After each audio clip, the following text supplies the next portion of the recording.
El viento helado del incipiente invierno de Sydney me calaba hasta los huesos. Acababa de salir de una subasta de arte asiático de 3 horas en The Rocks, donde las antiguas calles adoquinadas y cubiertas de musgo yacían en silencio bajo la imponente sombra del Harbour Bridge. Durante los últimos 3 años, mi trabajo como tasadora de antigüedades se había convertido en el único salvavidas que me impedía hundirme en el lodazal del pasado. Me detuve frente al escaparate de una boutique de moda infantil de alta gama, con la intención de comprar un pequeño regalo para mi sobrina en casa. Sin embargo, mis pies se clavaron de repente en el suelo, como si alguien los hubiera atornillado al asfalto, y la respiración se me atascó en el pecho. Al otro lado del cristal transparente, bajo la deslumbrante luz de una lámpara de araña de cristal, un hombre estaba arrodillado sobre el brillante parqué.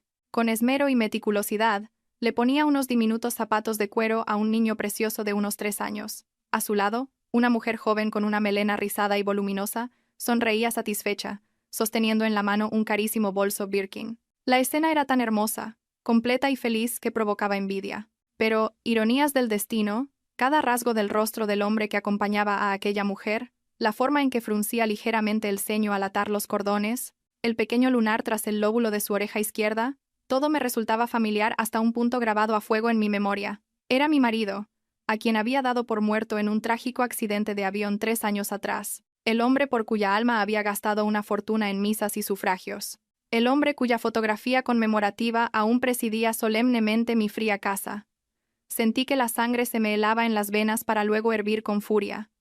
Pero no me abalancé sobre ellos, ni grité. Mi instinto como una de las mejores tasadoras de antigüedades me susurró: debes mantener la cabeza fría. Observar con atención. Antes de emitir un veredicto sobre la pieza que tenía delante, retrocedí, ocultándome en la sombra de una farola, y con manos temblorosas saqué el móvil. A través de la pantalla de la cámara, con el zoom al máximo, vi con claridad cada gesto de cariño que le dedicaba al niño. El pequeño tenía sus mismos ojos y su misma nariz. Era inconfundible. Y en cuanto a la mujer, la reconocí. Era su antigua secretaria, aquella por la que Leandro me había jurado una y otra vez. No seas desconfiada, cariño. Es solo una empleada. Tiene una situación familiar difícil y la estoy ayudando. Resulta que la ayuda era tan completa que incluía tener un hijo juntos. La chaqueta de cachemir que él llevaba, el reloj Patek Philippe en su muñeca y el bolso de miles de euros en la mano de su amante. Con un dolor punzante, me di cuenta de que todos esos lujos se habían comprado con mi dinero. Con el dinero de la venta de la dote que mi madre me había dejado, con el dinero de la venta de las antigüedades que mi padre había coleccionado con tanto esmero, todo para saldar la deuda de 2 millones de euros que él había dejado tras su muerte. Me mordí el labio con tanta fuerza que sangró para reprimir el sollozo que pugnaba por salir de mi garganta. Durante 3 años, había vivido como un fantasma, atendiendo a sus padres como si fueran los míos, deslomándome para pagar las deudas de un muerto. Y él, mientras tanto, vivía una vida de rey en este paraíso, con una mujer hermosa y un hijo sano, construyendo su nuevo hogar con mi sudor y mis lágrimas. La verdad, desnuda y cruel, fue como un cuchillo afilado que se clavó en mi corazón, desgarrando la ingenua confianza que una vez tuve. Leandro pareció sentir una mirada fija sobre él. Levantó la cabeza. Sus ojos barrieron el escaparate en dirección a donde yo estaba. Me sobresalté, me subí rápidamente la capucha de la chaqueta y me di la vuelta, perdiéndome entre la multitud apresurada. No podía dejar que me descubriera ahora. No estaba preparada. Un escándalo en tierra extranjera solo serviría para convertirme en el hazmerreír y alertarlos para que ocultaran sus bienes. Necesitaba un plan más perfecto, más despiadado, un plan a la altura del daño que me habían causado. Hice una seña a un taxi y con la voz rota dije: «Al Aeropuerto Internacional Kingsford Smith, por favor». Inmediatamente. Sentada en el coche, apretaba el móvil aún caliente en mi mano. Aquel breve vídeo pesaba ahora como 1000 toneladas. Vi cómo la ciudad de Sydney se alejaba a través de la ventanilla, empañada por la lluvia o quizás por mis lágrimas, ya no lo sabía. Solo sabía que la mujer débil y enamorada llamada Paloma había muerto en aquella calle. La que regresaba ahora a España sería una Paloma completamente diferente. El avión rasgó la noche y se elevó hacia el cielo oscuro, dejando atrás las luces parpadeantes de Sydney. Me acurruqué en mi asiento de primera clase. El silencio y el suave aroma a aceites esenciales no hicieron más que avivar los dolorosos recuerdos. Rechacé la copa de vino que me ofreció la amable azafata, y pedí solo un vaso de agua con hielo, tan fría que pudiera calmar el incendio que me consumía por dentro. Recordé el fatídico día de hacía 3 años, el día en que las noticias informaron sobre el avión estrellado en aguas internacionales. El nombre de Leandro estaba en la lista de pasajeros desaparecidos. Me desmayé en el salón de casa y desperté en un hospital, rodeada por los lamentos de mi suegra. No encontraron cuerpos intactos, solo algunos restos del fuselaje y fragmentos humanos irreconocibles. Las autoridades identificaron a Leandro a través de su historial dental y los resultados de ADN de una minúscula muestra de tejido. En aquel momento, el dolor me nubló el juicio. Solo podía abrazar su retrato y llorar hasta quedarme sin lágrimas. No tenía cabeza para cuestionar las incongruencias de aquel informe forense lleno de terminología técnica, y tras aquel funeral sin cuerpo, comenzó mi infierno. Los acreedores llegaron a casa como buitres a la carroña. Mostraron pagarés con la firma de Leandro, que sumaban un total de 2 millones de euros. Dijeron que había pedido el dinero para invertir en proyectos de alto riesgo, y lo había perdido todo. Mis suegros, César y Griselda, al enterarse, se derrumbaron. Él sufrió un derrame cerebral que lo dejó postrado en cama, y ella cayó en una profunda depresión, dejándome toda la carga a mí. Griselda me cogió la mano, con el rostro bañado en lágrimas. Paloma, hija mía. Qué desgracia la nuestra. Leandro se ha ido y nos ha dejado esta montaña de deudas. Tus suegros ya somos viejos. Solo podemos contar contigo. No nos abandones. No dejes que nos embarguen la casa familiar. Por lealtad, por amor a mi marido, asentí. Vendí todas las joyas que mi madre me había dejado en herencia. Vendí el ático de lujo que mi padre me había regalado antes de la boda. Y lo más doloroso, tuve que vender las valiosas antigüedades que mi padre había coleccionado y cuidado toda su vida como si fueran su propia alma. Todo para comprar la paz para la familia de mi marido. 2 millones de euros. La cifra bailaba en mi cabeza, burlándose de mi estupidez. Ahora, atando cabos con la imagen de la feliz familia de Leandro en Australia, todo encajaba. Ese dinero nunca se perdió en malas inversiones. Fue transferido al extranjero de forma encubierta, convirtiéndose en una villa, en coches de lujo, en la vida opulenta que él y su amante estaban disfrutando. Yo, Paloma, una experta tasadora de antigüedades, capaz de distinguir lo auténtico de lo falso en objetos milenarios, no había sido capaz de ver la oscura alma del hombre con el que compartía mi cama. Solté una risa amarga, una mueca distorsionada que se reflejó en la pantalla negra frente a mí. Pero eso no era todo. Un pensamiento gélido recorrió mi espalda. Recordé la infusión de hierbas de olor penetrante que Griselda me obligaba a beber cada noche durante los últimos 3 años. Decía que era una receta familiar para la belleza, que me la preparaba especialmente para reponer fuerzas. Has trabajado demasiado por esta familia, hija, bébetela para recuperarte. Y yo la bebía con gratitud y emoción. Pero, extrañamente, desde que empecé a tomar aquel líquido oscuro, mi menstruación se volvió cada vez más escasa e irregular. Mi cuerpo siempre estaba lánguido, cansado, mi piel pálida. Aunque no tenía ninguna enfermedad concreta, siempre pensé que era por el exceso de trabajo y las preocupaciones. Pero ahora, una hipótesis aterradora se formó en mi mente. ¿Y si aquella infusión no era para nutrirme, sino para esterilizarme? Querían convertirme en una mula de carga, una máquina de hacer dinero para mantenerlos, pero temían que me volviera a casar, que me llevara los bienes restantes a otro matrimonio. Por eso, en secreto, destruyeron mi salud, aprisionándome en la jaula de la lealtad que ellos mismos habían construido. Esta crueldad superaba todos los límites de lo humano. Apreté el vaso de agua en mi mano, mis nudillos blancos por el frío.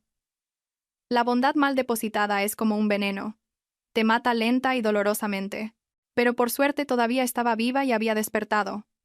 El avión comenzó a descender, preparándose para aterrizar en el aeropuerto Adolfo Suárez Madrid-Barajas. Mirando las luces de la ciudad que brillaban como estrellas lejanas, respiré hondo. Había vuelto, pero no para seguir siendo la nuera devota ni la viuda afligida. El taxi se detuvo bruscamente frente al portón de la villa señorial, oculta en una tranquila calle de El Viso, el lugar que durante 3 años había llamado hogar. Respiré hondo, conteniendo las náuseas que me subían por la garganta, preparándome para ponerme la máscara de nuera abnegada y sumisa. Al empujar la puerta, lo primero que vi fue a Griselda tumbada en el costoso sofá de piel, con una mascarilla facial blanca cubriéndole el rostro. Le gritaba a la empleada del hogar, con un tono agrio que contrastaba con su habitual aire distinguido. «¿Pero cómo haces las cosas? Te dije que compraras gambas de Huelva, de las buenas, ¿y me traes esto que parece congelado? ¿Es que quieres envenenarme?» La empleada, encogida en un rincón, retorcía el borde de su delantal, sin atreverse a decir nada. Al verme entrar, con aspecto agotado tras el largo viaje, Griselda ni se molestó en incorporarse. Me miró de reojo a través de la mascarilla, con voz displicente. ¿Ya has vuelto? ¿Por qué tan tarde? Te he dicho que en esta casa hay poca gente. Tu suegro está enfermo. Tienes que aprender a volver pronto.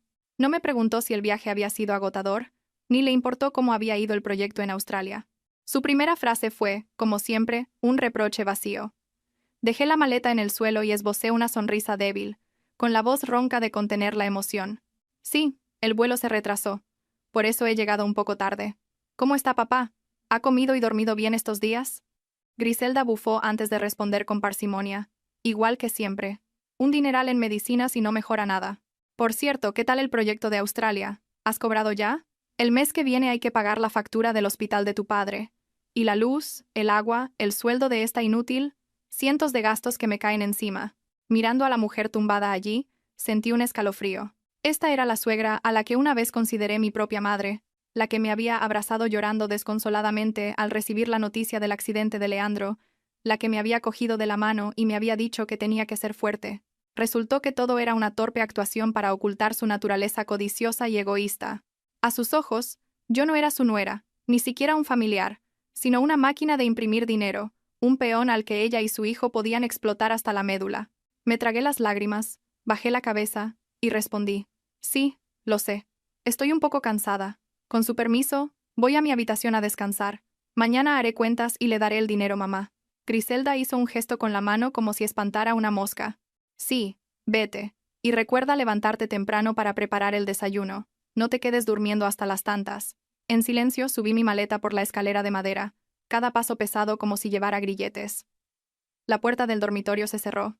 Rápidamente, eché el cerrojo y me apoyé en ella, deslizándome hasta el suelo frío. Esta habitación, que una vez fue nuestro nido de amor, el lugar que guardaba nuestros recuerdos más dulces, se había convertido ahora en la tumba de mi juventud. En la pared de enfrente, nuestra foto de boda a gran tamaño seguía colgada solemnemente. La sonrisa de Leandro en la foto era tan radiante y cálida, pero al mirarla ahora, solo me parecía falsa y repugnante.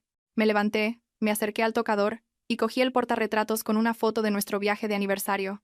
En la imagen, él me miraba con devoción, jurándome amor eterno. Sonreí con amargura, una sonrisa rota y trágica, y lentamente puse la foto boca abajo sobre la mesa. Se acabó. El amor ciego de 10 años, la lealtad mal depositada. Todo tenía que terminar. Saqué del fondo de la maleta un viejo móvil básico que guardaba como recuerdo. Le puse una tarjeta SIM de prepago que había comprado en el aeropuerto. Mis manos temblorosas marcaron el número de Vicente, el mejor amigo de mi padre y el abogado de la familia. El teléfono sonó 3 veces antes de que una voz somnolienta pero amable respondiera al otro lado. Dígame, ¿quién es? Respiré hondo para calmarme, y mi voz sonó firme y decidida. Vicente, soy Paloma. Perdona que te llame a estas horas, pero tengo algo extremadamente importante que necesito que hagas por mí de inmediato. Vicente pareció percibir la gravedad en mi voz. Su tono se volvió completamente despierto. Paloma, ¿qué ocurre? Con calma. Cuéntamelo todo.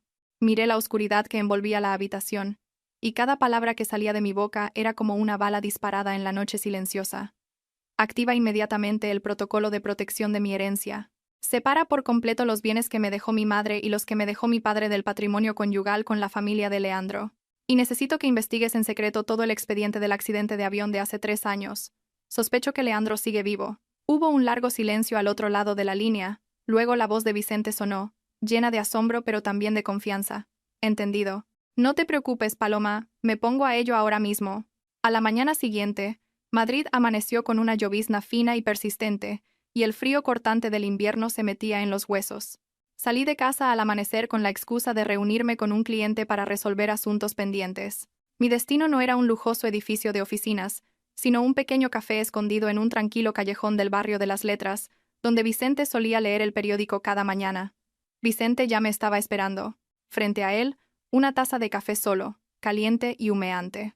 Al verme entrar, con aspecto demacrado y ojeras profundas tras una noche en vela, suspiró levemente, con una mirada de compasión. Me acercó una taza de infusión de jengibre caliente. Bebe un poco para entrar en calor, dijo con su voz grave y tranquilizadora. Si tu padre te viera así, se le rompería el corazón. Sostuve la taza, y el calor que se extendía por mis manos me reconfortó un poco. No me anduve con rodeos y fui directa al grano. Puse sobre la mesa el pendrive con el vídeo que había grabado en Sydney. Vicente lo conectó a su portátil y lo vio con atención, segundo a segundo. Cuando el vídeo terminó, su rostro se endureció, y el asombro dio paso a una ira contenida. Se quitó las gafas y limpió el vaho. Su voz temblaba de rabia. Miserable. No puedo creer que se haya atrevido a hacer algo tan monstruoso. Nos ha engañado a todos, ha engañado a la ley. Apreté las manos, mi voz extrañamente tranquila, la calma de alguien que ha tocado fondo en el dolor. Quiero que me ayudes a recuperar todo lo que me pertenece a mí y a mi familia. No quiero que ni un solo céntimo caiga en manos de esos estafadores. Ayúdame a tramitar el divorcio y a denunciar su fraude. Vicente asintió con determinación y abrió su maletín, sacando una gruesa carpeta. Pasó las páginas, mostrándome las anomalías que había encontrado la noche anterior tras mi llamada. Me dijo que había pedido a unos viejos amigos de la policía judicial que revisaran el caso del accidente. Había varios puntos sospechosos que en su día, abrumados por el dolor, habíamos pasado por alto. Señaló una fotocopia con la imagen de una dentadura. Este es el historial dental de Leandro, que se usó para cotejar con el cadáver. Pero mira bien, la fecha del informe ha sido alterada. En realidad, este historial se rehizo en una clínica privada solo 6 meses antes del accidente, y quien lo hizo fue un antiguo compañero de estudios de Leandro. Miré las cifras borrosas de la fecha, y una oleada de indignación me recorrió. Su muerte no fue un accidente, sino un plan meticulosamente orquestado. Había preparado su desaparición a la perfección, engañando al mundo entero, engañando a la mujer con la que dormía. Vicente pasó a la página del análisis de ADN. Su voz se tornó más grave, y este es el resultado del ADN. La muestra de tejido encontrada en el lugar del accidente coincide en un 99,9% con tus suegros. Teóricamente, es una confirmación de parentesco, pero en este caso, sospecho que hay un resquicio. Es muy posible que la muestra no fuera de Leandro, sino de un pariente cercano con la misma línea de sangre. Por ejemplo, un primo. Estoy investigando si alguien de su familia desapareció o falleció por esas fechas. Cada palabra de Vicente era como un clavo más en el ataúd de mi matrimonio. Recordé los meses previos al accidente.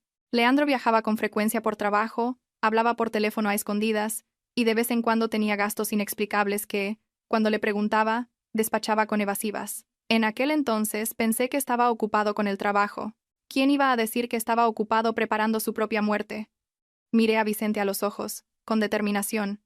Vicente, quiero levantar un cortafuegos legal. Prepara los documentos para confirmar mis bienes privativos, incluyendo la herencia de mi madre y los bienes que mi padre me dejó.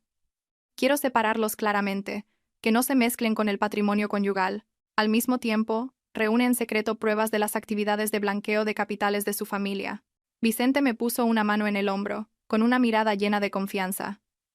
No te preocupes, lo haré de inmediato. Has madurado, y te has hecho más fuerte de lo que tu padre hubiera imaginado. Sigue actuando tu papel. Deja la parte legal en mis manos. Desmantelaremos su conspiración y les haremos pagar por cada una de tus lágrimas. Al salir del café, la llovizna no había cesado, pero mi corazón ya no sentía frío. Sabía que no estaba sola en esta batalla. Detrás de mí estaban Vicente, el legado de mi padre y la justicia que esperaba ser servida.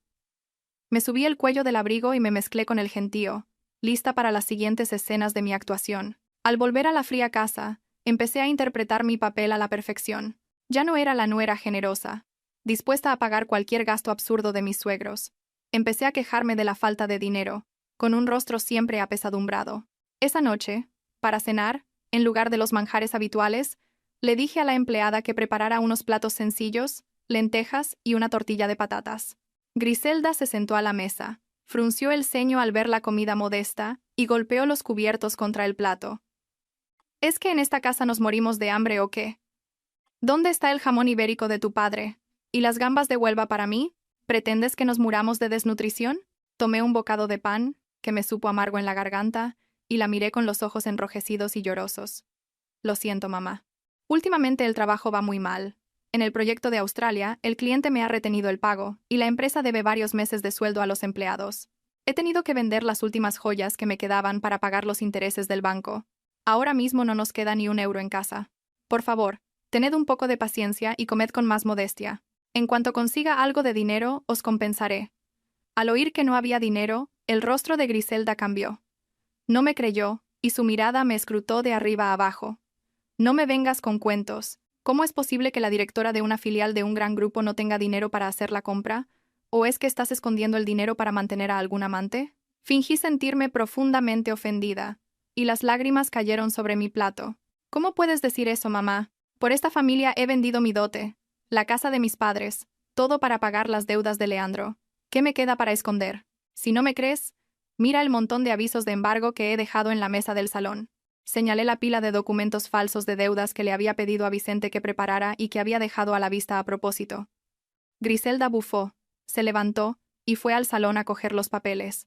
Cuanto más leía, más pálida se ponía. Las cifras de deudas de miles de euros y las amenazas de cobradores la hicieron temblar. Arrojó los papeles sobre la mesa y se volvió hacia mí, con una mirada de pánico y desprecio. ¿Cómo es posible que debamos tanto? ¿Pero qué has hecho? Me tapé la cara y lloré desconsoladamente. No lo sé. Los intereses se acumulan. Ahora amenazan con embargar la casa, los muebles.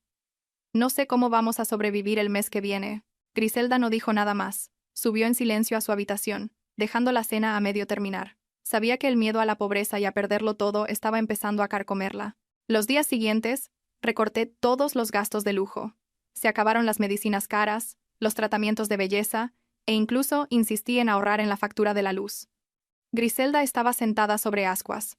Temía tener que mantenerme a mí, una nuera inútil, y perder la fuente de ingresos que había tenido durante tanto tiempo. A través de una cámara oculta en el salón, vi que Griselda empezaba a actuar a escondidas. Aprovechando mi ausencia, se coló en el despacho, donde estaban las valiosas antigüedades que mi padre me había dejado. Acarició cada jarrón de cerámica, cada estatuilla de bronce, con ojos codiciosos. Luego sacó el móvil y llamó a alguien, susurrando. «Hola, ¿eres tú? Tengo unas antigüedades que quiero vender urgentemente. Son auténticas, de las buenas. Si puedes venir a verlas y me das un buen precio, te las llevas. Necesito el dinero ya». Yo estaba sentada en mi coche, aparcado a cierta distancia, escuchando cada palabra, cada gesto, a través de la pantalla del móvil. Sentí una punzada en el corazón al ver sus manos sucias tocar los sagrados recuerdos de mi padre. Eran objetos que mi padre había pasado toda una vida coleccionando, que atesoraba como si fueran su vida. Y ahora esa mujer codiciosa los regateaba como si fueran verduras en el mercado. Apreté el volante, mis uñas clavándose en mi piel. Para atrapar al tigre, hay que entrar en su guarida. Para desenmascarar a esta gente, hay que dejar que su codicia sin fondo se manifieste. Esbocé una sonrisa fría, una sonrisa cruel que nunca antes había aparecido en mi rostro. Véndelo todo. Véndelo. Cada objeto que vendas será una sentencia, una prueba irrefutable para enviarte a ti y a toda tu familia a la cárcel. Dejaré que caves tu propia tumba, sin que yo tenga que mover un dedo. Esa noche, cayó un chaparrón. El golpeteo de la lluvia en el tejado era como el grito de mi alma. A las 10 en punto, como era costumbre desde hacía 3 años, Griselda subió a mi habitación con una taza de infusión humeante. El fuerte olor a hierbas me revolvió el estómago, pero mantuve una expresión serena. Dejó la taza en la mesita, con una voz falsamente dulce. «Paloma, bébete la infusión. La acabo de preparar. Tómala caliente para que haga efecto. Estás muy delgada últimamente. Necesitas nutrirte para tener fuerzas para el trabajo». Al ver su sonrisa amable, sentí una profunda repugnancia. Cogí la taza, sintiendo el calor, y respondí en voz baja. «Gracias, mamá.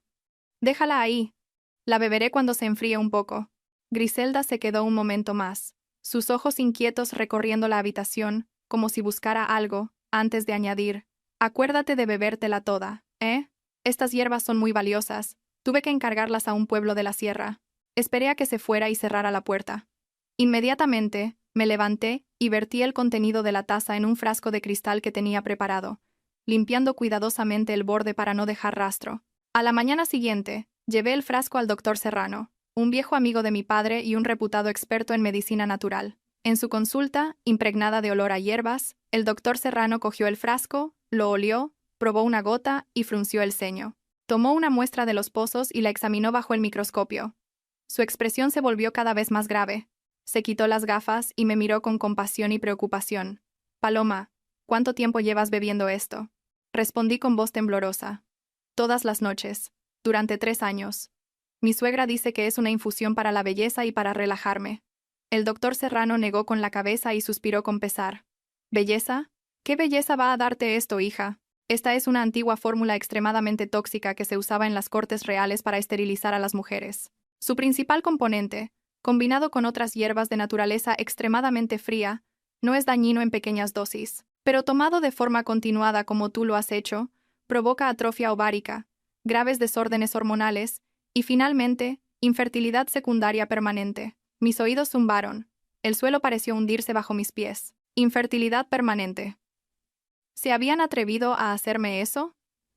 Me aferré al borde de la mesa para no caer, y las lágrimas brotaron sin control. Recordé las noches en que soñaba con ser madre, con acunar a un bebé en mis brazos. Recordé las veces que había ido a la iglesia a rezar, arrodillada durante horas, pidiendo un hijo. Resultó que todas mis esperanzas habían sido asesinadas en su origen por las mismas personas a las que llamaba familia.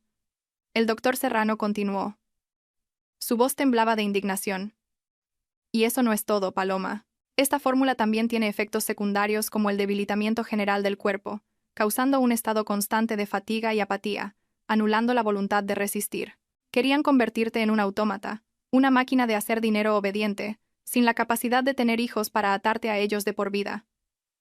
La verdad era tan cruda y brutal que no pude articular palabra. Les había dedicado mi juventud, mi amor y mi respeto. ¿Y qué recibí a cambio? Una traición vil, una conspiración despiadada para arruinar mi vida. No solo querían mi dinero, querían arrebatarme mi derecho a ser madre, querían encerrarme para siempre en esta jaula de oro falso. Me sequé las lágrimas y me erguí. El dolor más profundo se había transformado en un fuego de odio que ardía ferozmente en mi corazón. Miré al doctor Serrano, mi voz fría como el hielo. Doctor Serrano, gracias.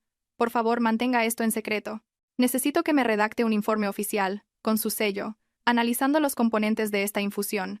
Lo usaré para reclamar justicia. Al salir de la consulta, la lluvia había cesado, y el sol brillaba con fuerza. Miré el cielo azul, y le prometí en silencio a mi padre, a mi hijo nonato, que no lloraría más. Mis lágrimas eran demasiado valiosas para derramarlas por esas bestias. A partir de este momento, la paloma buena y sumisa había muerto. Solo quedaba una paloma implacable, dispuesta a arrasar con todo para hacer que los culpables pagaran con su propia sangre y sus propias lágrimas. Esta infusión venenosa se la haría beber a ellos, gota a gota. 2 días después de descubrir la verdad sobre la infusión, recibí una llamada de Vicente. Me citó en su despacho, donde me esperaba con un grueso dossier de auditoría sobre la situación financiera de mis suegros. La oficina de Vicente olía a papel antiguo, y el tic-tac de un reloj de péndulo marcaba el ritmo de una bomba de relojería. Vicente puso el dossier sobre la mesa y lo deslizó hacia mí. Su rostro era una mezcla de seriedad y desprecio. Paloma, tienes que prepararte. Lo que vas a ver no es solo un engaño sentimental, es toda una trama de delincuencia económica disfrazada de familia honorable. Con manos temblorosas, abrí la primera página. Lo que vi fue un extracto de las cuentas bancarias de mis suegros de los últimos 3 años. Las cifras eran mareantes. Mis suegros, que siempre se quejaban de estar enfermos y de vivir de mi caridad, manejaban flujos de dinero de decenas de miles de euros. Vicente señaló las transferencias entrantes y explicó. Mira, cada mes, sus cuentas recibían grandes sumas de dinero de empresas fantasma en el extranjero. El concepto siempre era donación benéfica o ayuda médica. Pero en realidad es dinero procedente de las sociedades pantalla que Leandro creó para blanquear dinero negro. Miré los nombres de las empresas en inglés, y sentí una opresión en el pecho. Mientras yo me deslomaba trabajando, vendiendo mi patrimonio para pagar las deudas de mi marido, ellos se sentaban sobre una montaña de dinero sucio. Hacían el papel de ancianos desvalidos, exprimiendo hasta el último céntimo de mi sudor, mientras ayudaban a su hijo a desviar fondos al extranjero. Vicente pasó a la siguiente página. Su voz se tornó más grave. Y esto es lo más aterrador. La mayor parte de este dinero, después de pasar por varias cuentas intermediarias, acababa en un fondo fiduciario secreto en Suiza llamado Dante Trust. He pedido a unos contactos que lo investiguen. Los beneficiarios de ese fondo son, nada más y nada menos, que Leandro y su hijo. Dejé caer el dossier. Y un escalofrío recorrió mi espalda. Dante. Seguramente por el nombre de su hijo. Lo había calculado todo. Usó a sus padres como tapadera, y a su esposa como herramienta para ganar dinero y desviar la atención. Todo para construir un imperio financiero para su nueva familia. Su crueldad y su cálculo superaban los límites de lo humano. Levanté la vista hacia Vicente, mi mirada dura, sin una sola lágrima. Vicente, ¿son estas pruebas suficientes para acusarlos de blanqueo de capitales? Vicente asintió con firmeza. Más que suficientes, pero necesitamos algo más de tiempo para consolidar el caso, para asegurarnos de que cuando ataquemos, no tengan escapatoria. Firma este poder, y trabajaré discretamente con la unidad de delitos económicos. Tomé el bolígrafo y firmé. Mi trazo firme como si cortara todos los lazos afectivos que quedaban. No solo quería el divorcio, Quería que pagaran ante la ley por el dinero sucio que habían amasado sobre mi dolor. Al salir del despacho me dije a mí misma: Leandro, ¿tanto te gusta el dinero? Pues usaré tu propia codicia para enviarte a la cárcel. Para llevar a cabo mi plan y sacar a la serpiente de su agujero, necesitaba el cebo perfecto. Conduje fuera de la ruidosa ciudad, hacia las afueras tranquilas, donde se encontraba una casa de campo con tejado rojo, oculta bajo árboles centenarios. Era el refugio del maestro Alonso, mi primer mentor, el hombre que me enseñó a ver el alma de las antigüedades y el mejor restaurador de cerámica de España. Al entrar en el patio de ladrillo cubierto de musgo, el olor a arcilla cocida mezclado con el aroma del té me tranquilizó un poco. El maestro Alonso estaba sentado junto a una mesa de piedra, sosteniendo con delicadeza una vieja tetera, su pelo blanco ondeando al viento. Al verme, entrecerró los ojos y sonrió amablemente. «Paloma, hija, ¿cuánto tiempo sin verte por aquí? Entra, tómate un té caliente». Me senté frente a él, con el corazón hecho un nudo. No me atrevía a mirarlo a los ojos, temiendo que su mirada penetrante descubriera la turbia maquinación que estaba tramando. Tras unos minutos de conversación trivial, reuní el valor y le conté toda la historia. Leandro, la traición, el plan de mis suegros para robarme. El maestro Alonso escuchaba en silencio, sus manos huesudas aferradas a la taza de té. Cuando llegué a la parte de la infusión venenosa y el dinero sucio, sus ojos brillaron con una furia inusual. Dejó la taza con fuerza sobre la mesa, su voz temblaba de emoción. ¿Cómo puede haber gente tan desalmada en el mundo? Tu padre fue un hombre íntegro toda su vida, y mira la clase de yerno que le tocó, una bestia. Bajé la cabeza, con la voz entrecortada. Maestro, he venido hoy a pedirle un favor. Sé que va en contra de sus principios profesionales, pero de verdad, no me queda otra opción. El maestro Alonso me miró fijamente, con severidad. ¿Qué quieres que haga? No me dirás que quieres que haga una falsificación para engañar a alguien. En mi vida solo he restaurado para salvar la belleza del pasado, nunca he sido cómplice del engaño. Me arrodillé ante él, las lágrimas rodando por mis mejillas. Se lo suplico, maestro. No es para lucrarme, es para desenmascarar un engaño mucho mayor. Necesito un cuenco de loza dorada de Manises perfecto, uno que pueda engañar a los ojos más expertos, para atraer a Leandro fuera de su madriguera. Es tan codicioso que solo un tesoro de esa magnitud le hará caer en la trampa. El maestro Alonso guardó silencio mirando a lo lejos. La lucha interna se reflejaba en su rostro arrugado. Era un hombre de honor que odiaba el fraude, pero también me quería como a una hija. Tras un largo rato suspiró. Levántate, Paloma. Comprendo tu dolor. Te ayudaré. No para romper mis principios, sino para darle a ese miserable una lección en nombre de tu padre. Pero recrear la legendaria loza dorada, el brillo del sol tras la tormenta, no es tarea fácil. Me sequé las lágrimas, mis ojos brillando de esperanza. Sabía que si él aceptaba, mi plan ya era un éxito a medias. Lo miré con firmeza. Sé que es difícil, pero confío en sus manos de oro, y he traído lo más importante para que pueda crear esta obra maestra. Con manos temblorosas, abrí una pequeña caja de brocado que saqué de mi bolso y la puse sobre la mesa de piedra.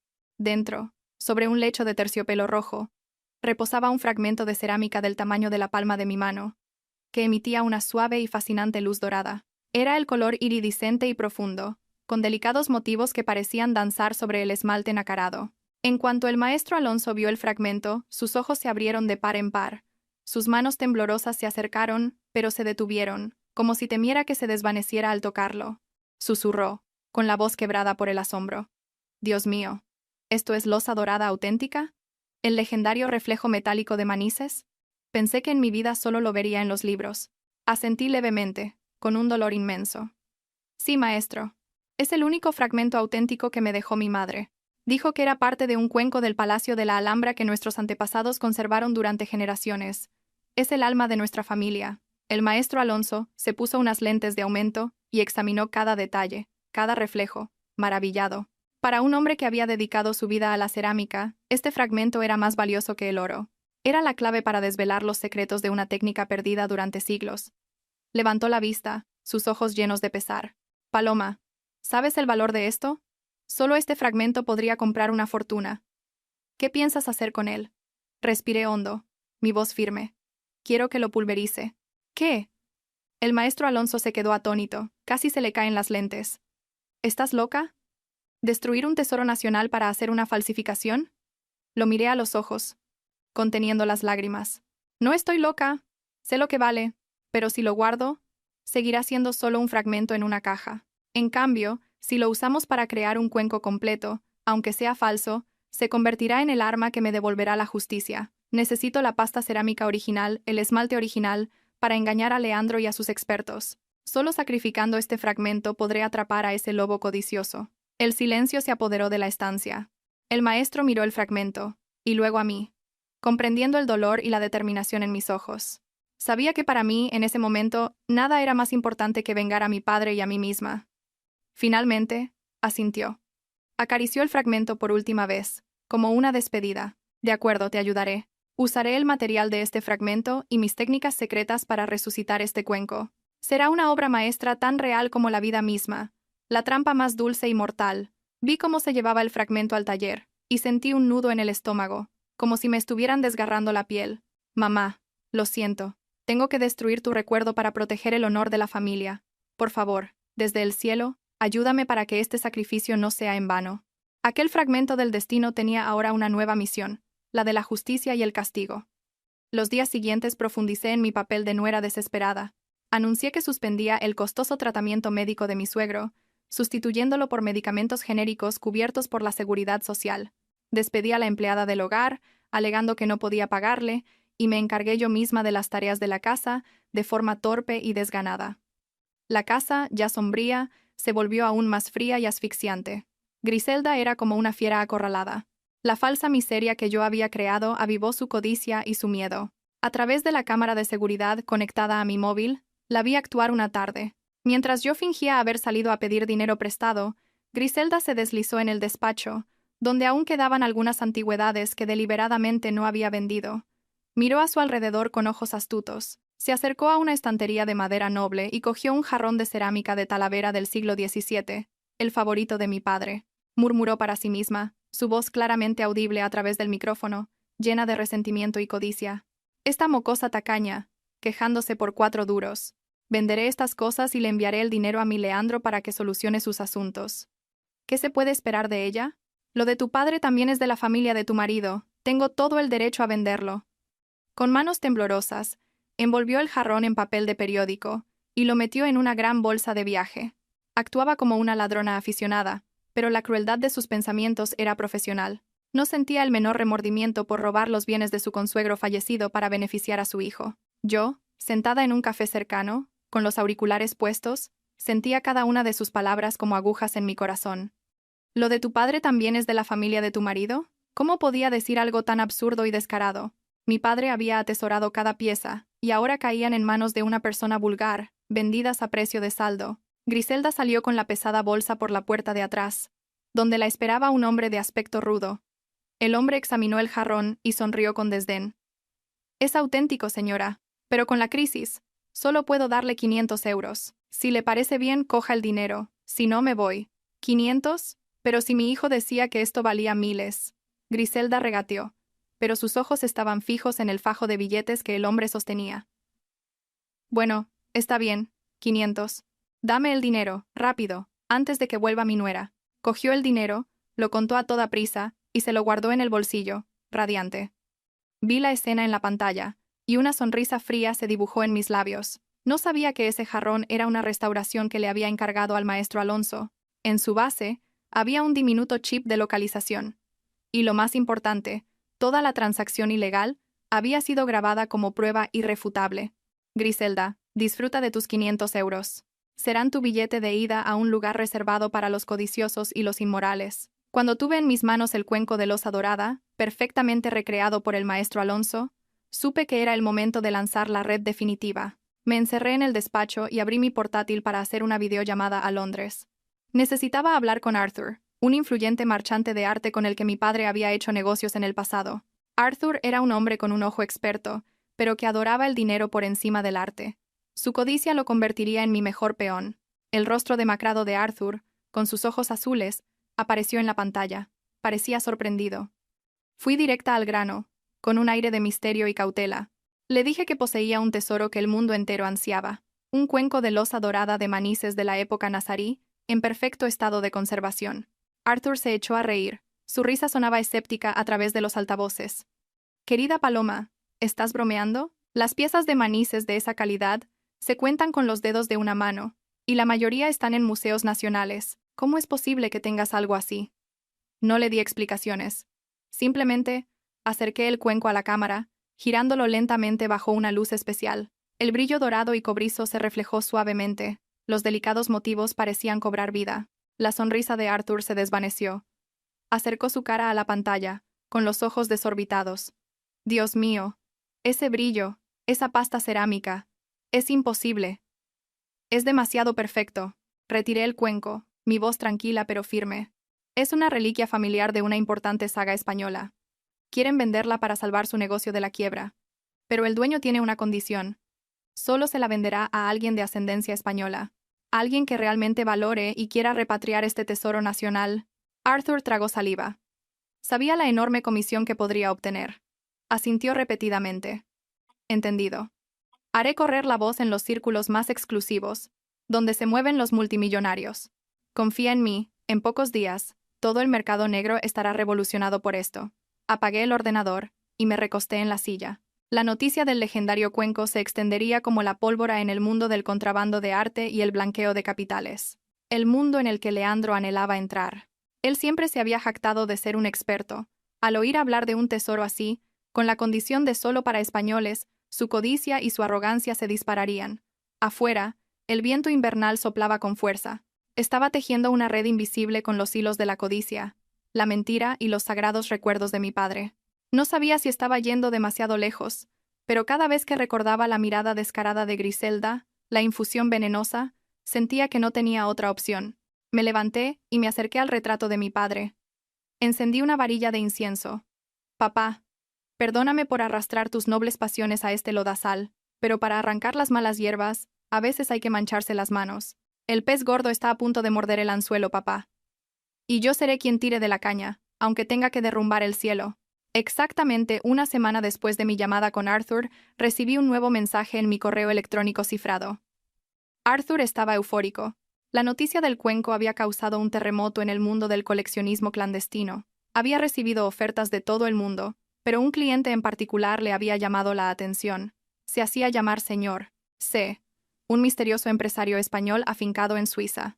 No solo ofreció una suma inicial astronómica, sino que demostró un conocimiento sorprendentemente detallado de la historia y las características del cuenco. Decía que había oído hablar de él a un mentor ya fallecido y que poseerlo era el sueño de su vida, un homenaje a su memoria.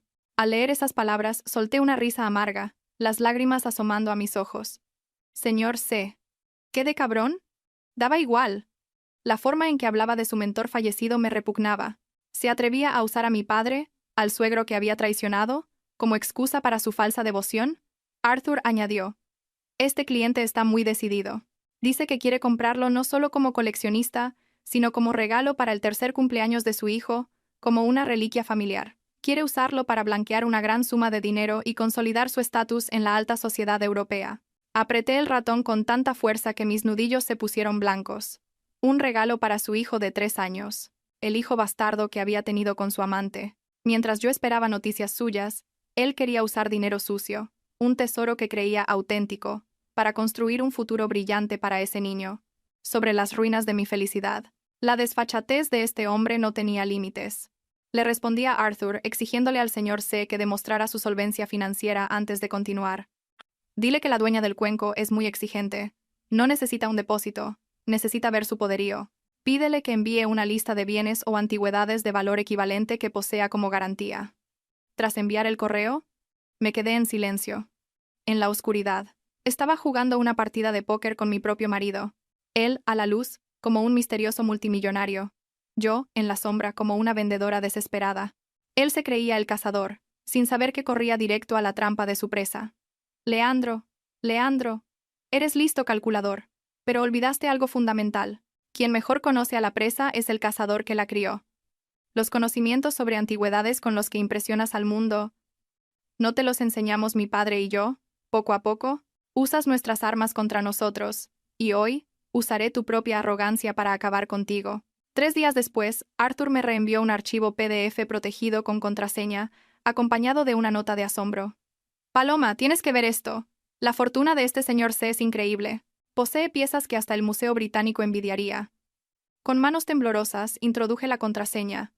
Un mal presentimiento creciendo en mi interior. El archivo se abrió, revelando una larga lista de antigüedades con fotos detalladas y certificados de propiedad. En la primera página, la imagen de un cuenco de gallo de la dinastía Ming, vibrante y colorido. Me tapé la boca para reprimir un sollozo. Era el cuenco favorito de mi padre. Solía contemplarlo cuando estaba feliz y siempre me advertía que tuviera cuidado al limpiarlo. Decía que simbolizaba la unión familiar. Y ahora, estaba en la lista de bienes del hombre que había destrozado mi familia. Seguí bajando, las lágrimas nublando mi vista. Un jarrón huevo de oca de la dinastía Qing. Un pergamino de los 7 sabios del bosque de bambú. Un par de jarrones 100 aves rinden homenaje al fénix más altos que una persona. Todo eran tesoros de la colección de mi padre. Hacía 3 años, antes de la muerte de mi padre y del accidente de Leandro, estaban a salvo en la cámara acorazada de la familia. Recordé que, en aquella época, Leandro se ofrecía a menudo para bajar a la cámara a revisar y mantener las antigüedades. Decía que quería aprender, compartir la carga con su suegro. Mi padre confiaba en él ciegamente. Le dio la llave. Resultó que, durante esas revisiones, había ido sustituyendo las piezas auténticas por falsificaciones de alta calidad y sacando las originales del país. Miré la lista. Cada objeto parecía gritar, denunciando el crimen atroz de ese yerno desagradecido. No solo había robado el patrimonio, había robado el alma, los recuerdos de mi familia. Usaba esos objetos sagrados como garantía, como trampolín para su sucia carrera, para alardear de su riqueza. La ira estalló en mí como un volcán. Golpeé la mesa con fuerza. «Leandro, eres una bestia», grité en la habitación vacía. Recordé a mi padre en su lecho de muerte, sus ojos nublados aún preocupados por preservar el legado para sus descendientes. No sabía que su yerno, a quien quería como a un hijo, ya se lo había robado todo. Esa traición era más dolorosa que la muerte. Me sequé las lágrimas. Mi mirada se volvió fría como el acero. Esta lista era la prueba definitiva, la soga que Leandro se había puesto al cuello. Creyó que alardear de sus bienes le ganaría la confianza del vendedor, sin saber que el vendedor era el verdadero dueño de esos objetos. Guardé el archivo, hice varias copias. Sería la acusación más contundente en el día del juicio. Le prometí a mi padre en silencio. Recuperaré todo, hasta la última pieza. Estos tesoros deben volver a donde pertenecen, no a las manos de un estafador, un traidor como él. Con la humillante lista en mi poder, comencé a comunicarme directamente por correo electrónico con el señor C, saltándome a Arthur. Creé una dirección de correo anónima, la guardiana de la memoria, y empecé un tenso duelo psicológico. Sabía que Leandro era desconfiado, arrogante, y siempre quería aparentar ser un experto, así que ataqué esa debilidad. El primer correo de Leandro estaba lleno de presunción y sondeo. «Estimada señora, estoy muy impresionado con el cuenco. Sin embargo, en la loza dorada hay mucha falsificación. Necesito más detalles técnicos. ¿Su cuenco tiene el goteo de esmalte en la base? ¿Y cuál es el grosor exacto de la pared?» Al leer sus preguntas, sonreí con amargura. Goteo de esmalte. Era un término que me había inventado una tarde, bromeando mientras le enseñaba a distinguir la cerámica. Le dije que las piezas de calidad solían tener acumulaciones de esmalte en la base. Era una anécdota entre nosotros, no estaba en ningún libro. Y ahora, usaba ese conocimiento de aficionado para ponerme a prueba. Redacté mi respuesta, con un tono humilde pero con la agudeza de una experta. «Estimado señor C, es usted un gran conocedor. Mi cuenco, efectivamente, presenta ese goteo que menciona, una señal de las piezas de mayor calidad. Además, en la base tiene una discreta incisión en forma de media luna, que según la leyenda, era la firma privada del artesano para la favorita del sultán. La incisión en forma de media luna era un detalle completamente inventado, que el maestro Alonso y yo habíamos añadido a propósito. Quería crear una característica única, una dulce trampa para reforzar su fe ciega. Si fuera un verdadero experto dudaría, pero Leandro era un aficionado con conocimientos fragmentados, cegado por la codicia, y, como esperaba, pocas horas después, respondió eufórico. «Fantástico. La media luna. Recuerdo haber leído sobre ella en algún texto antiguo. Tiene que ser auténtico. Ponga usted el precio. Lo compraré. Cueste lo que cueste. Lo quiero ya». Había caído. Se creyó el detalle falso porque satisfacía su ego y su imaginación. Creyó haber encontrado una pieza única, un tesoro inédito. Su exceso de confianza había matado su cautela. No respondí de inmediato. Lo dejé esperar, que su deseo se intensificara. En la negociación, el silencio también es un arma. Me lo imaginaba paseando por su lujoso apartamento en Suiza, revisando el correo constantemente, temiendo que la pieza cayera en otras manos. La sensación de tenerlo en mi poder, de controlar sus emociones a distancia, me producía una extraña satisfacción. Antes, yo siempre era la que esperaba. Ahora, era yo quien movía los hilos. Ya era tarde. Cerré el portátil. Mi reflejo en la pantalla oscura mostraba un rostro más delgado, con ojos profundos pero encendidos. Ya no era la esposa ingenua. La traición me había forjado como una guerrera. Leandro, disfruta de tus últimos momentos de euforia, porque tu pesadilla no ha hecho más que empezar. Tal como había previsto, el pez gordo no pudo resistir el cebo. Tras confirmar el detalle falso de la media luna, Leandro perdió toda cautela. Aceptó el precio astronómico que le propuse, una cifra con la que se podría comprar un edificio entero en el centro de Madrid. Pero su ambición no se detuvo ahí. Quería usar la compra para blanquear el enorme capital que había acumulado. Sin embargo, para reunir el efectivo que exigía la vendedora, tuvo que moverse rápido. A través de los informes financieros que Vicente obtuvo de la banca en la sombra, vi cómo empezó a malvender sus acciones, a hipotecar su villa en Suiza y a pedir préstamos a usureros. Era un jugador desesperado apostando todo a una última carta, convencido de que ganaría. Pero lo que más me dolió fue ver cómo extendía sus tentáculos codiciosos hasta su tierra natal, arrebatándole a sus propios padres su último refugio. Una mañana, escuchando a través del dispositivo de escucha en el teléfono de Griselda, la oí hablar con voz temblorosa y llorosa. «Leandro, hijo, ¿estás seguro? La casa del pueblo es donde hemos venerado a nuestros antepasados durante generaciones. Si la vendemos, ¿qué le diremos a la familia? Y cuando seamos viejos, ¿dónde iremos?» La voz de Leandro sonó, fría y cruel. «Mamá, no seas sentimental. ¿Para qué quieres esa casa ruinosa? Necesito el dinero ya para un gran negocio. Cuando lo cierre, os traeré a Suiza a vivir como reyes. Véndela rápido. Me están ofreciendo un buen precio. No dejes que se me escape. Pero... Tu padre está enfermo», protestó débilmente Griselda. «Pues lo curaremos aquí. La medicina aquí es la mejor. Mamá, si me quieres a mí y a tu nieto, hazlo ya. No querrás que el pequeño Dante sufra como yo, ¿verdad?» Al oír el nombre de Dante, Griselda pareció hipnotizada. Se secó las lágrimas y su voz se volvió firme. «Está bien, la venderé. Todo por el futuro de mi nieto».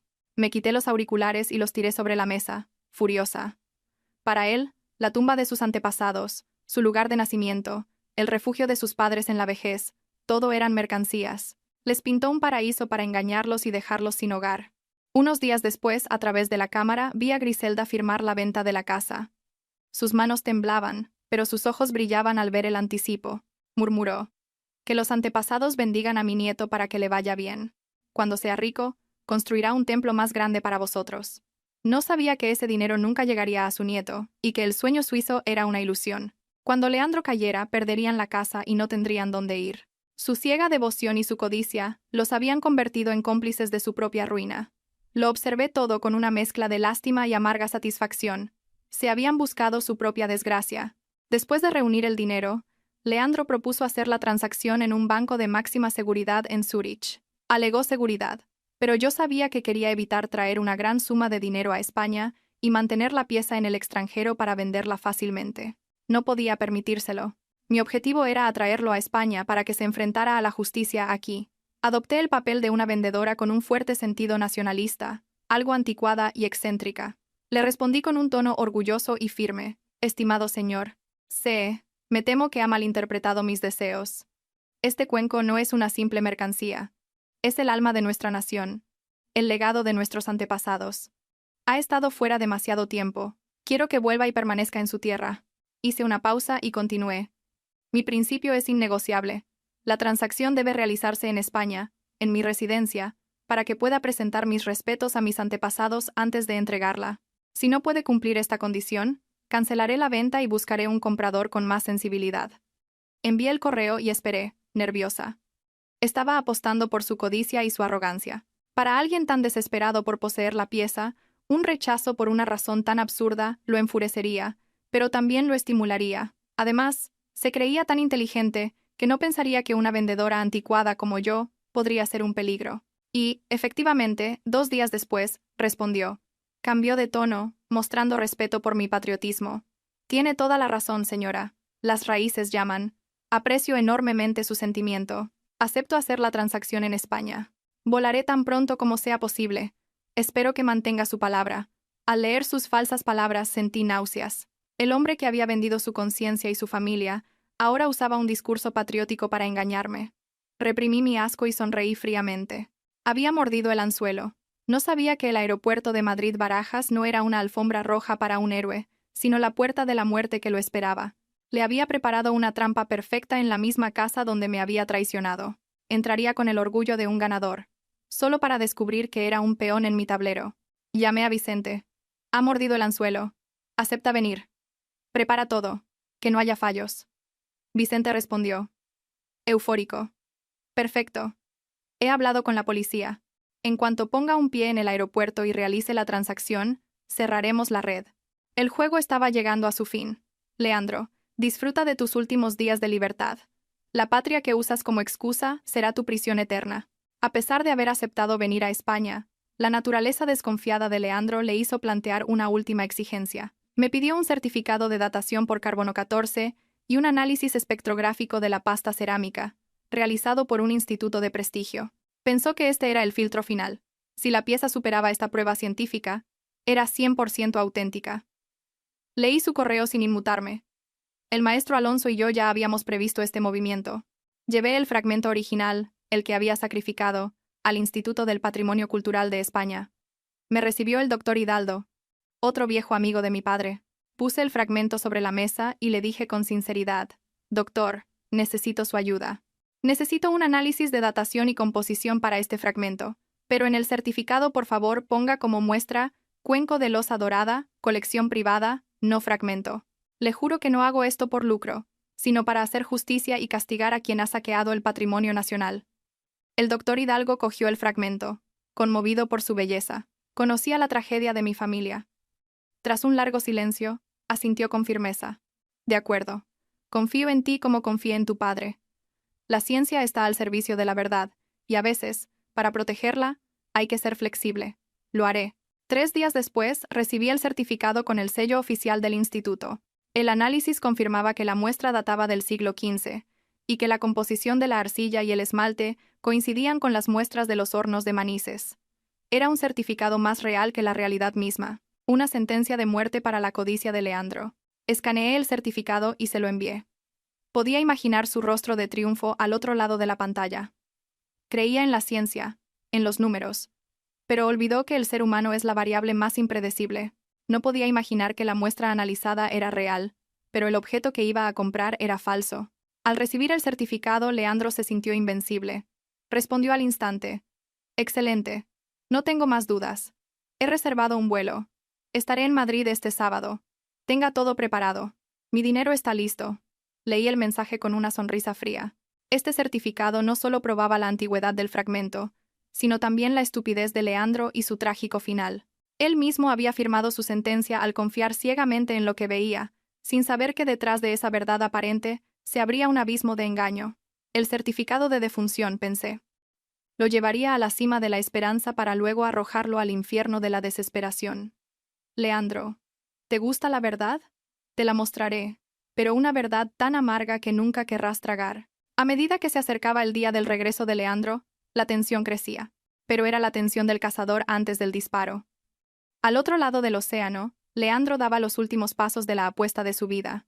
Para reunir la enorme suma de dinero en efectivo, no solo vendió sus activos y pidió préstamos, sino que hizo algo terrible. Malvendió las antigüedades auténticas que había robado de mi familia. Contactó con notorios traficantes de arte en el mercado negro europeo. A través de la red de información que Vicente había establecido con la ayuda de la Interpol, seguimos cada uno de sus movimientos. Vendió el cuenco de gallo Ming a un capo de Macao por una fracción de su valor real. Vendió el par de jarrones a un coleccionista anónimo de Oriente Medio. Cada vez que recibía un informe, mi corazón se encogía. Era el legado de mi padre, el alma de mi familia, siendo descuartizado y vendido. Pero tenía que aguantar.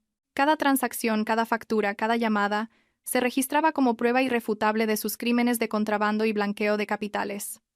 Vicente me llamó, su voz urgente pero emocionada. Paloma, acaba de cerrar la última venta. Ha reunido el dinero y lo ha transferido a una cuenta intermediaria en Hong Kong, listo para traerlo a España. La Interpol tiene la lista de compradores y todas las pruebas. Su expediente criminal es ya tan grueso como un diccionario. Apreté el teléfono. Gracias, Vicente. Ya no tiene escapatoria. Así es, continuó Vicente. Cuando aterrice en Barajas, se creerá un rey. No sabe que unas esposas relucientes le esperan para darle la bienvenida. Colgué y miré el retrato de mi padre. Papá, ya casi he recuperado tu honor. Los que mancharon el nombre de nuestra familia pagarán 100.000 veces por ello.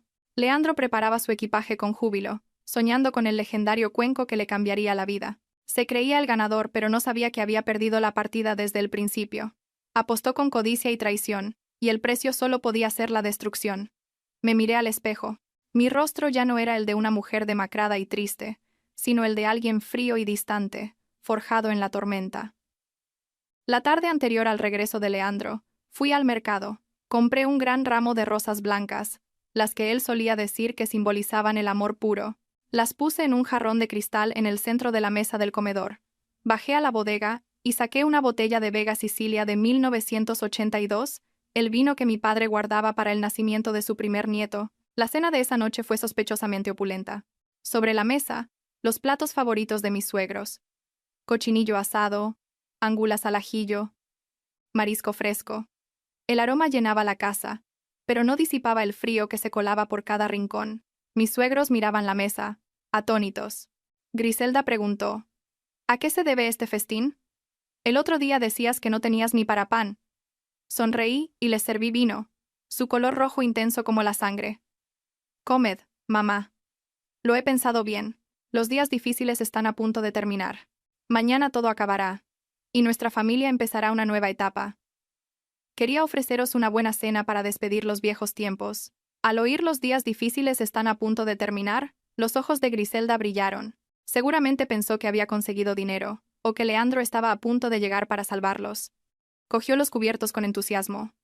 Lo sabía. Mi nuera es muy capaz. Cuando vuelva Leandro, juntos podréis con todo.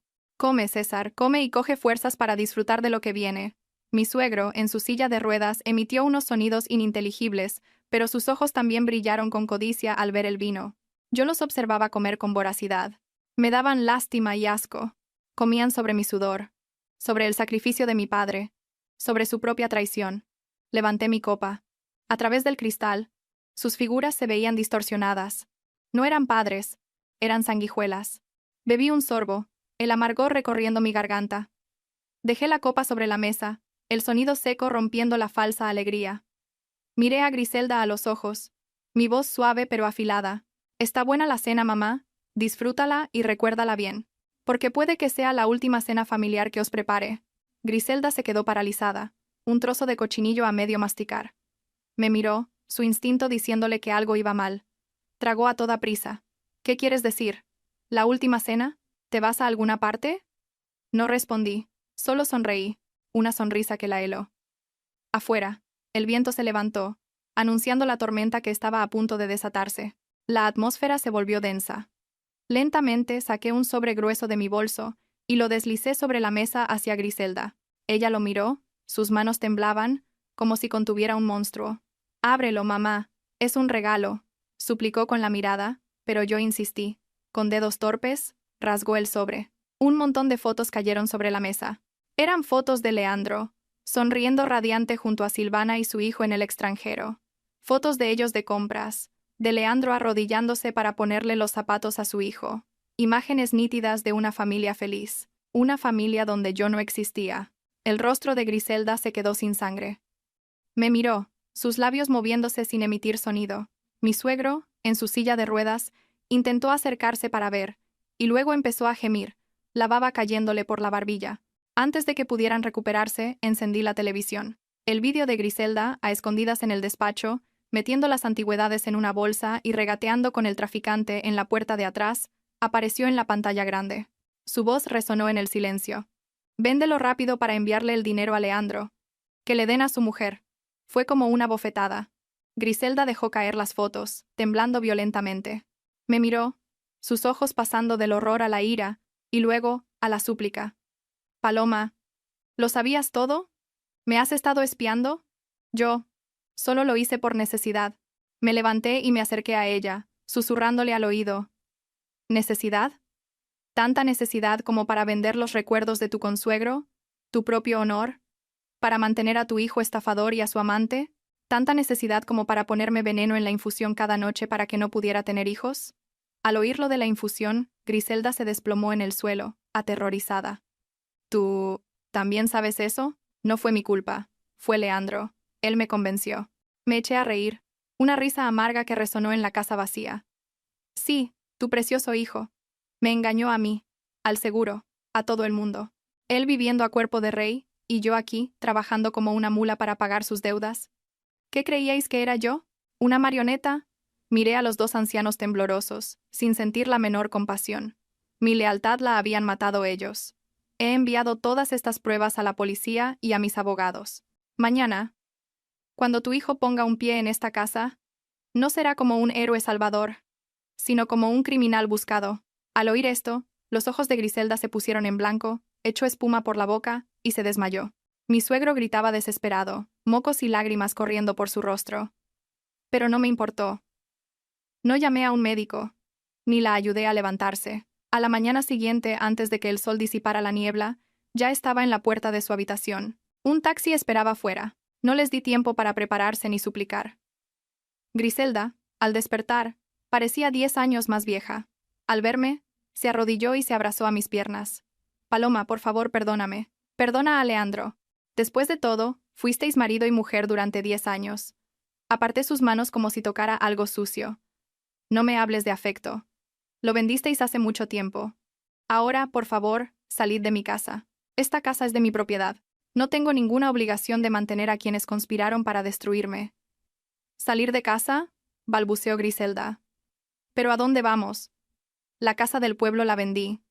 Ese es tu problema. La interrumpí.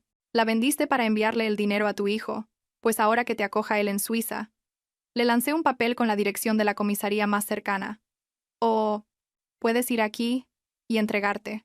En la cárcel, al menos, tendrás comida y techo. Mi suegro lloraba en su silla de ruedas. Quizás se arrepentía, pero ya era demasiado tarde. Hice una seña a los guardias de seguridad que había contratado. Cogieron sus maletas y los escoltaron hasta la puerta. Los gritos de Griselda resonaron en la calle. Vecinos. Mi nuera echa a sus suegros a la calle. Desagradecida, malvada. Los vecinos se asomaron, pero nadie intervino. Me habían visto a mí, cuidándolos sola durante años. Los vi alejarse en el taxi. La casa del pueblo, su último refugio, la habían vendido por codicia. Ahora eran verdaderamente vagabundos. Cuando la puerta de hierro se cerró, el silencio se apoderó de la villa. Sentí un vacío inmenso, pero también un gran alivio. Había extirpado el tumor que me consumía. Doloroso. Sí, pero necesario para seguir viviendo. Ya he acabado con vosotros dos, me dije. Ahora solo quedas tú, Leandro. El vuelo desde Zúrich aterrizó en Madrid Barajas a mediodía. No fui a recibirlo, pero a través del localizador que un detective había instalado en su teléfono, supe que había llegado. No venía solo. Lo acompañaban un abogado extranjero y dos corpulentos guardaespaldas, con el aire de un poderoso millonario que regresa a casa. Yo esperaba en el salón. Había preparado una tetera de un té exquisito, el favorito de Leandro. El aroma llenaba la habitación, pero no aliviaba la tensión. Mi teléfono vibró. Era un mensaje de Leandro al número de la guardiana de la memoria. Ya estoy en España. ¿Dónde es la transacción? Quiero verla ahora. Respondí lentamente. Bienvenido de nuevo. El lugar de la transacción es Calle de la Quietud, número 18, en el casco antiguo. Le espero. Calle de la Quietud, 18. La dirección de esta misma casa, la casa donde había vivido, donde me había engañado, y de la que había huido. Imaginé su sorpresa al leer la dirección. Pensaría que era una extraña coincidencia, o que la misteriosa vendedora había comprado su antigua casa. Con su arrogancia, seguramente se inclinaría por la segunda opción. Se reiría, pensando que el destino le sonreía, que volver a su antigua casa para cerrar el mayor negocio de su vida era una señal de su victoria absoluta. Jamás creería que su ingenua esposa estaba detrás de todo. A través de la cámara de seguridad vi llegar un Mercedes negro. Leandro bajó, impecable con un traje de diseño. Miró la casa con desdén y luego llamó al timbre. Me levanté, ajustándome mi vestido de seda azul, el color de la loza dorada, el color del cielo tras la tormenta. Fui a abrir la puerta no para recibir a un marido, sino a un enemigo que entraba en la trampa final. La pesada puerta de madera se abrió. Leandro estaba allí. Su sonrisa se borró al verme a mí, a Paloma, y no a una anciana desconocida. Sus ojos se abrieron de par en par, como si viera un fantasma. Yo sonreí, una sonrisa suave pero letal. Hola, Leandro. ¿Cuánto tiempo? Por un instante, vi el pánico en sus ojos, pero rápidamente, su instinto de superviviente le devolvió una falsa calma. Hizo un gesto a sus acompañantes para que se quedaran atrás, susurrando que era un asunto familiar que él mismo resolvería. Aún pensaba que era una coincidencia, o que yo me aferraba a la casa para darle pena. La verja se cerró, atrapándolo en la jaula que yo había construido. Entró en el patio, sus caros zapatos de cuero resonando en el suelo de baldosas. Miró a su alrededor con una mezcla de curiosidad y desprecio. ¿Todavía estás aquí?, preguntó, su voz fría, como si hablara con una sirvienta. Pensé que mi madre había vendido esta casa. ¿O estás intentando alguna treta para quedarte con lo poco que queda? No respondí. Simplemente, le invité a pasar con un gesto solemne. Entra, por favor. No vamos a hablar en el patio. El té está preparado, las flores en su sitio. Solo faltabas tú. Leandro frunció el ceño. Mi calma lo inquietaba. Entró en el salón, sus ojos se posaron en las rosas blancas, en la botella de Vega Sicilia abierta. Una sonrisa burlona se dibujó en sus labios. ¡Qué detalle! Rosas blancas, vino caro. ¿Intentas reconquistarme con estos trucos baratos? ¿O quieres pedirme limosna? Se sentó en el sillón principal, con aire de superioridad. Para él yo seguía siendo la misma mujer sumisa y provinciana. No sabía que la mujer que tenía delante había sido forjada en el fuego de la traición, más afilada que cualquier cuchillo. Mira, Paloma, dijo, tamborileando los dedos sobre la mesa. No tengo tiempo para tus dramas. He venido a ver al nuevo dueño de esta casa por un negocio importante. Sé buena y desaparece. No me obligues a llamar a seguridad para que te echen. Lo miré, sintiendo una mezcla de lástima y asco. El hombre al que había amado más que a mi vida ahora me trataba como basura. No preguntó por sus padres, ni por cómo había sobrevivido estos 3 años. Solo pensaba en el dinero y en las apariencias. Me senté frente a él, con la espalda recta. Lo miré a los ojos, mi mirada firme. Querías conocer al dueño de esta casa. Querías conocer al vendedor del legendario cuenco de losa dorada. Lo tienes delante de ti. Mi declaración cayó en el silencio. Pero Leandro solo respondió con una carcajada sonora, como si hubiera oído el chiste del siglo. ¿Tú? ¿La vendedora?, dijo, secándose una lágrima de risa. Paloma, ¿has perdido el juicio? Una mujer como tú, que tenía que pedirle dinero a mi madre hasta para hacer la compra, ¿va a poseer un tesoro nacional? ¿A quién intentas engañar? Se inclinó hacia adelante. Ya veo. Has oído que venía a comprar antigüedades y quieres sacar algo de dinero. ¿Cuánto quieres?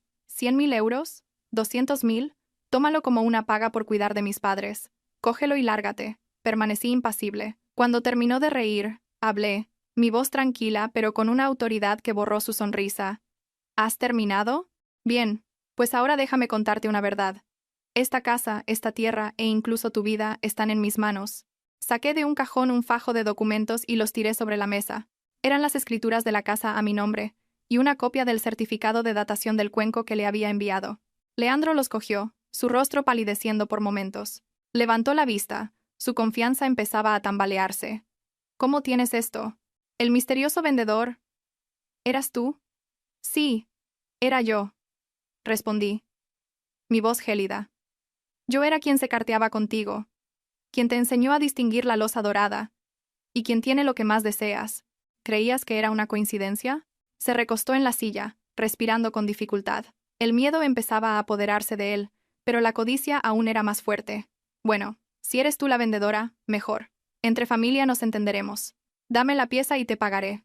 Considera que has tenido suerte. Aún no se daba cuenta de que estaba al borde del abismo. Aún creía que el dinero lo solucionaba todo. Sentí lástima por su ignorancia. Pagar con dinero contante y sonante, repetí, con una sonrisa amarga. ¿Piensas pagarme con el dinero que obtuviste malvendiendo las antigüedades de mi padre? ¿O con el dinero que estafaste al seguro con tu propia muerte falsa? Mi pregunta fue como un jarro de agua fría. Leandro se sobresaltó. ¿Qué dices? ¿Tú lo sabes? Lo sé todo, lo interrumpí, mi mirada afilada. Sé que vives en Australia con Silvana, que tienes un hijo de 3 años, y que convenciste a tu madre para que vendiera la casa familiar. ¿Creías que podías engañarme? Te equivocaste, Leandro. Estos 3 años no los he pasado llorando. El aire en la habitación era irrespirable. Leandro me miraba fijamente, el sudor perlando su frente. Se dio cuenta de que ya no era el cordero que podía manejar a su antojo, sino un lobo enseñando los dientes. Intentó recuperar el control, cambiando a un tono suave y conciliador. Paloma, cariño. Esto es un malentendido. Sé que estás enfadada, pero tuve mis razones. Lo hice todo para construir un futuro, para daros una vida mejor a ti y a mis padres. Mira, ahora soy un hombre de éxito y he vuelto a por ti. Lo de Silvana fue un error. Lo arreglaré. Dame el cuenco, lo venderé por una fortuna, y tendremos mucho dinero. Te daré lo que quieras. Verlo actuar me revolvió el estómago. ¿De verdad creía que yo era tan estúpida como para perdonar sus crímenes por dinero y afecto? No respondí. Simplemente, le serví una taza de té, el mismo té que le había preparado antes de su fatídico vuelo. Bebe. Es tu favorito, ¿recuerdas? Dudó, temiendo que lo hubiera envenenado, como su madre había hecho conmigo. ¿Qué pasa? ¿Tienes miedo? Sonreí con desdén, bebiendo de mi propia taza. Tranquilo, no soy tan ruin como tu familia. Quiero que vivas. Que vivas para ver el precio de tus actos. Dejé la taza y lo miré a los ojos. Leandro, una última pregunta. En estos 3 años, mientras estabas con tu amante y tu hijo, gastando mi dinero, ¿sentiste alguna vez, aunque fuera por un instante, remordimiento o pena por mí? Leandro desvió la mirada, luego me miró con una crueldad infinita. Su farsa había terminado. Remordimiento, se burló. Qué ingenua eres, Paloma. En los negocios y en el amor, el listo sobrevive y el tonto perece. Tú fuiste sumisa y estúpida, así que te tocó sufrir. Es la ley de la vida, no te debo nada. El amor es lo más barato que existe. Solo el dinero y el poder son eternos. Su respuesta fue el cuchillo final que cortó el último hilo que me unía a él. Ya no sentía dolor, solo un vacío y un desprecio absolutos. Asentí y sonreí. Una sonrisa de liberación. Bien dicho. Gracias por mostrarme tu verdadera cara. Entonces, hoy saldaremos cuentas. ¿Quieres el cuenco? De acuerdo, te lo daré. Me levanté y fui hacia la vitrina donde guardaba una elegante caja de brocado rojo. Leandro me siguió con la mirada, sus ojos brillando de codicia. Había olvidado toda precaución. Solo veía el premio, no la guadaña que se cernía sobre él. Puse la caja sobre la mesa. Leandro se abalanzó y la abrió con manos temblorosas. El cuenco de loza dorada apareció, deslumbrante. Lo cogió, lo acarició, murmurando elogios. En sus ojos, solo había la obsesión de un adicto y el cálculo de un mercader. Es perfecto. Aquí está la media luna, susurró, absorto en su fantasía de victoria. Se volvió hacia mí, triunfante. De acuerdo, pon el precio. Tengo el dinero listo. Cuando lo venda, te daré una buena suma para que te retires. Como pago por cuidar de la casa. No dije nada. Saqué mi móvil y lo puse sobre la mesa, con la pantalla hacia él. Antes de hablar de dinero, creo que deberías atender esta llamada. Es más importante que ese cuenco. Justo entonces, el lujoso móvil de Leandro empezó a sonar. Era una llamada de Europa, de su principal contacto en el mercado negro. Contestó, poniendo el altavoz para impresionarme. Hola, señor Smith. Estoy en España. Antes de que pudiera terminar, una voz furiosa y aterrada gritó en inglés desde el otro lado. Leandro, maldito estafador. Me has engañado. Toda la mercancía que me vendiste, el cuenco de gallo, el jarrón, todo ha sido confiscado por la Interpol y la policía. Dicen que es material robado, con orden de búsqueda internacional. El rostro de Leandro se descompuso. ¿Qué? ¿De qué habla? Mi mercancía era de herencia familiar, con papeles. Herencia mis cojones. Tienen pruebas de que fue robado a la familia Fan en España. Me han arrestado, mis cuentas están congeladas. ¿Y sabes qué? Te he delatado. Tus cuentas en Suiza acaban de ser bloqueadas por orden judicial internacional. Estás acabado, hijo de puta. La llamada se cortó. El teléfono de Leandro cayó al suelo y se hizo añicos. Se quedó paralizado. Su rostro sin una gota de sangre, la mirada perdida. Cuentas bloqueadas, mercancía confiscada, murmuraba como un autómata. Todo su dinero, todo lo que había arriesgado, se había evaporado. No solo estaba en la ruina, sino que tenía una deuda enorme y una orden de busca y captura internacional. Me levanté, cruzándome de brazos. ¿Qué pasa? ¿Buenas noticias de tu socio? ¿Se ha esfumado tu dinero? Leandro se volvió hacia mí, el miedo en sus ojos convirtiéndose en una furia ciega. Me señaló, gritando. «Has sido tú. Tú avisaste a la policía. Me has tendido una trampa». «Sí, he sido yo», respondí, mi voz firme. «Envié todos los documentos de propiedad a la Interpol hace meses. Esperé a que lo vendieras todo, para que cometieras los delitos de receptación y blanqueo. ¿Creías que iba a dejarte vender el sudor y las lágrimas de mi padre?» Leandro se tambaleó y cayó en una silla. Miró el cuenco en sus manos, su última esperanza. Lo abrazó como un salvavidas en un mar de fuego. Todavía me queda esto. Es auténtico. Lo venderé. Empezaré de nuevo. Lo miré con lástima. Un jugador arruinado aferrándose a un billete de lotería falso. Abrázalo, Leandro. A ver si te salva de las esposas que te esperan fuera. Mientras Leandro se sumía en el pánico, la puerta del salón se abrió de golpe. Entraron varias figuras con uniforme de policía. Al frente, Vicente, con un grueso dossier en la mano, seguido por agentes de la Unidad de Delitos Económicos y un representante de la Interpol. El ambiente se congeló. Los dos guardaespaldas de Leandro levantaron las manos, rindiéndose. Leandro se quedó petrificado en el centro de la sala. Un agente se adelantó y leyó la orden con voz clara.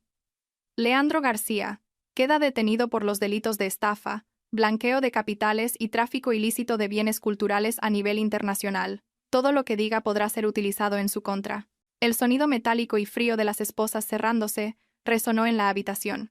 Leandro reaccionó, gritando y forcejeando como un loco. «¡No! ¡Soy la víctima! Fue ella. Esa mujer malvada me tendió una trampa. El cuenco es falso. Me engañó». Se abalanzó hacia mí, con los ojos inyectados en sangre, pero los agentes lo sujetaron. Yo permanecí sentada, bebiendo mi té. Vicente se acercó. «Se equivoca, señor García. No lo detenemos por este cuenco falso. Esto fue solo el cebo.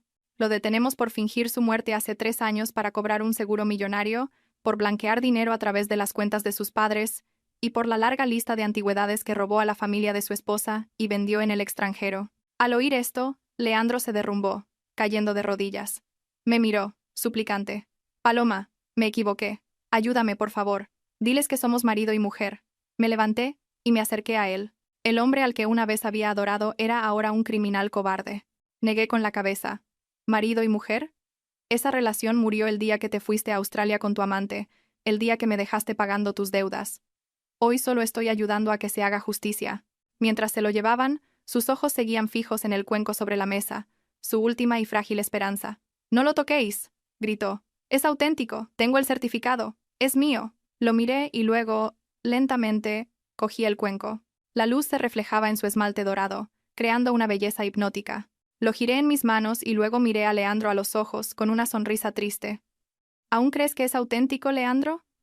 Crees en un papel, en tus ojos, pero olvidas que quien creó esta ilusión fui yo».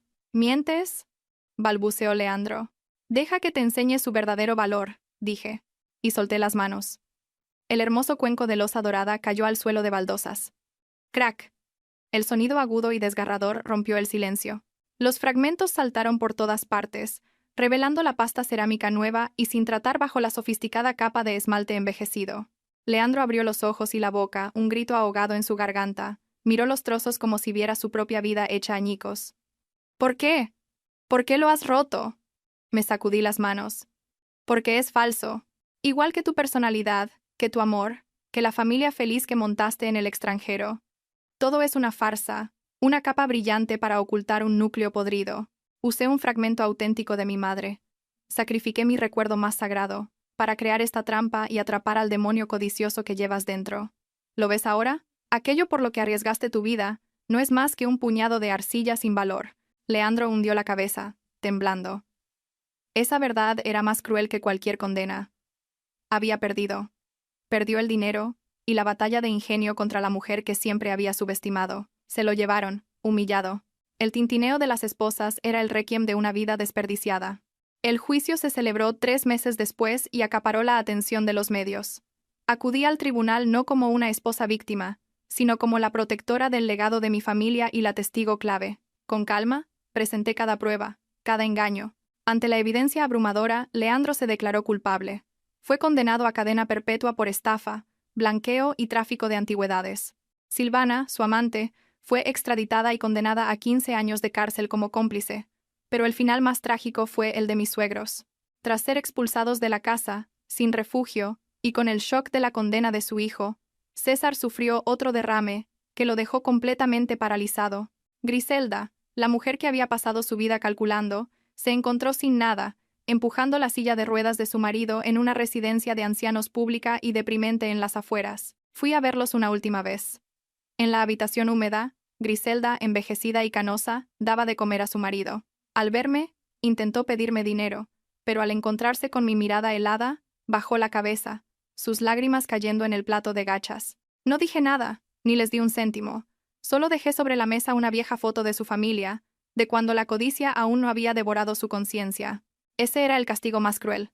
Vivir con el remordimiento, recordando un pasado perdido. Sembraron vientos y ahora recogían tempestades. La soledad, la pobreza y la enfermedad eran su verdadera condena. Me di la vuelta y me fui, dejando atrás el suspiro de unas vidas arruinadas por el dinero. Un año después, la tormenta había pasado. La vieja villa fue restaurada y convertida en un pequeño museo privado llamado El Refugio del Alma. Allí se exhiben las antigüedades que, con la ayuda de Vicente y las autoridades, recuperé de todo el mundo. Cada pieza, tras su cristal, brilla con la serena belleza del tiempo, como testigos resucitados. Una mañana de otoño, mientras el sol dorado inundaba el patio, paseaba por el jardín de la mano del pequeño Daniel. Lo había adoptado de un orfanato hacía unos meses, un niño con ojos brillantes y una sonrisa dulce. Aunque las secuelas de la infusión me impidieron ser madre biológica, aprendí que la maternidad nace del amor y el cuidado, no solo de la sangre. Daniel se detuvo frente a la vitrina donde guardó los fragmentos del cuenco falso, como un recordatorio. Me miró con sus grandes ojos. «Mamá, ¿por qué guardas este cuenco roto? No es tan bonito como los otros». Me agaché y le acaricié el pelo. «Hijo, este cuenco, aunque roto y falso, me enseñó la lección más valiosa sobre la verdad. A veces, lo que brilla por fuera no es oro, y lo auténtico, aunque esté agrietado, es más valioso que una mentira perfecta». El niño asintió, aunque quizás no lo entendió del todo. Luego, con la inocencia propia de su edad, me preguntó algo que me encogió el corazón. «Mamá, ¿y dónde está mi papá? Todos mis amigos tienen uno». Miré el cielo azul, donde las nubes blancas flotaban perezosamente. La imagen de Leandro. El dolor. Todo se había desvanecido como el humo. Abracé a mi hijo, respirando su aroma a infancia, y sentí una paz inmensa. Tu papá, cariño, es alguien que se fue muy lejos para pagar por sus errores. Pero no estés triste, porque me tienes a mí, tienes a tu abuelo que te cuida desde el cielo, y tú te convertirás en un hombre bueno y honesto, ¿verdad? Sí, y te protegeré, mamá, dijo Daniel con determinación, antes de salir corriendo a perseguir mariposas. Me levanté, sintiendo la brisa fresca. El pasado se había cerrado tras las puertas de una prisión. El futuro, radiante y lleno de esperanza, se abría ante mí como un nuevo amanecer. Había atravesado la oscuridad para encontrar mi propia luz. La justicia y la felicidad no son algo que se pide, sino algo que se conquista y se construye con las propias manos.